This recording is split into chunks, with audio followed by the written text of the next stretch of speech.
My name is Agnes Kwapong-Ayeh, and I'm a psych nurse practitioner along with adult gerontology nurse practitioner. But for right now, I am basically doing psych, and I've been doing psychiatry services for about the last 3 years, and been a nurse practitioner since 2015.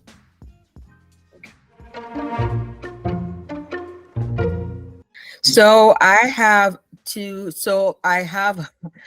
My first degree actually was business information systems. But after I obtained that degree, I realized that I really didn't know what to do with the degree because my passion was not in it. So I went back into nursing because I felt like my soul was searching for something deeper to make a different impact, to connect to people on a different level. So I went back to school to do nursing. Where at nursing, I did trauma nursing for some time. I also did transplant units. And so I want to connect with people on a different level, on a personal level, because I feel like if you know your patients, you'll be able to know how to treat them better. So that's what I went into nursing. And with nursing, I've evolved to do advance myself to go ahead and be more of a provider role, because if I feel like a provider role, be able to fill a gap where people who want to be heard are heard, basically.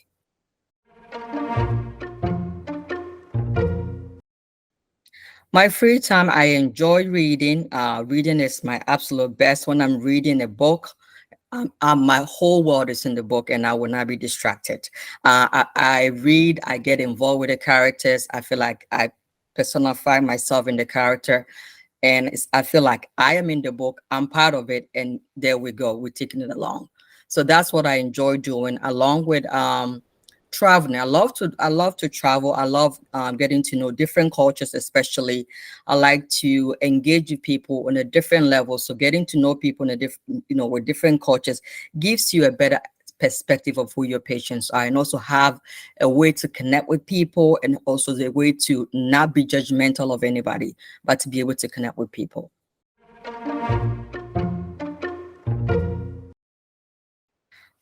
To tell you the truth, I don't have a favorite place right now, but I went to Dubai and it was mind blowing. I had an amazing time.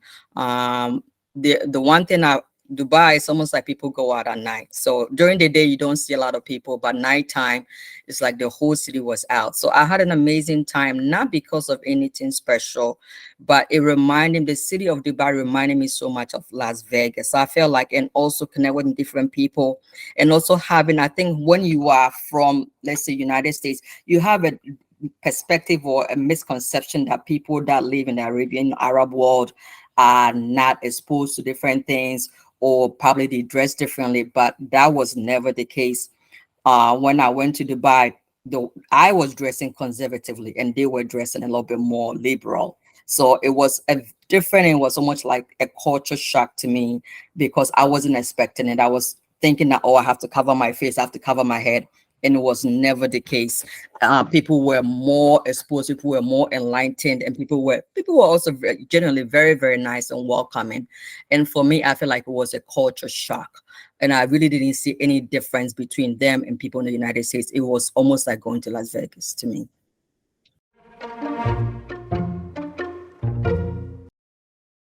Yeah, so one of my clinical specialties, I would say, is yes, anxiety, panic disorder, major depression. I also do bipolar disorders. I would say I do psychosis. Yes, I don't have a lot of. I would say I don't have a lot of exposure to schizophrenia, but I do have patients who have psychosis. I also see a lot of patients who have ADHD, from children up until adults. It's also, sometimes there's also a misconception that ADHD is only among children. It's not. I have a lot of patients who they have ADHD as an adult, because maybe their parents were not open to treating them, or they took it that, okay, you are hyper, just go sit somewhere and relax. But they actually had emotional issues on how to express themselves, and they were probably struggling with ADHD that was never identified at a young age.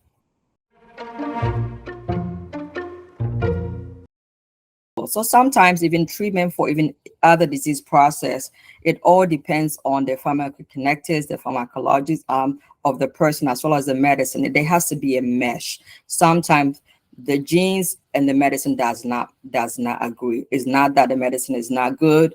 It's just that there has to be a connection before the medicine is effective. So so Great. long as the patient is understanding and willing to be treated and ready to be treated, I think it's all about collaboration with your patient to see how best you can move on and get them better as to where they want their treatment goals to be.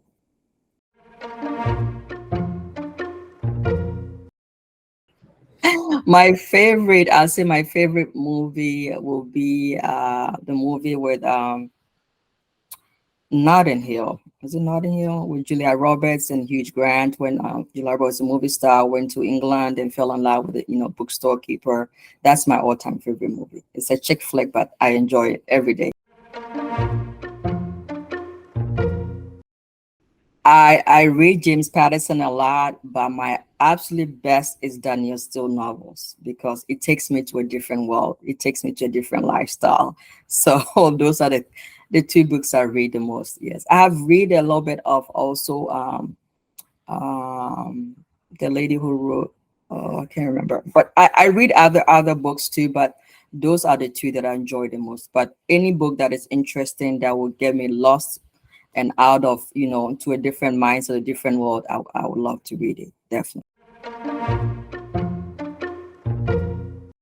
Actually, I tend to lean more of Italian food. I am not Italian, but I think maybe I was born in the wrong part of the world. I love Italian food. Absolutely love Italian food.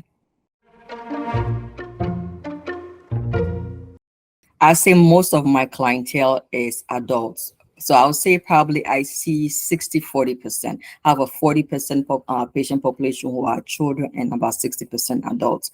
In the summer, I don't tend to see a lot of the kids because if they have ADHD, they are not taking their stimulants. I don't see them a lot. But I'll say it's about 60-40 ratio. Yes, I think even as clinicians, we all have our own individual stresses with mental health. It shouldn't be something that is exclusive to any single population or any single race. Even clinicians I have providers who also get treated for mental health disorders. I don't think it should be a myth or anything about not seeking treatment. If you're truly struggling with mental health, it's best to seek treatment because not seeking treatment is means that you are denying yourself with being in a stable emotional balance. And if your emotions are not balanced, it can affect your heart, it can affect your day to day, it can affect your family function. So if you are struggling and you don't want to do medication therapy, I understand that not everybody wants medication, but you have to talk to a therapist and see how best you can get your emotions balanced so that you be in a better space of mind.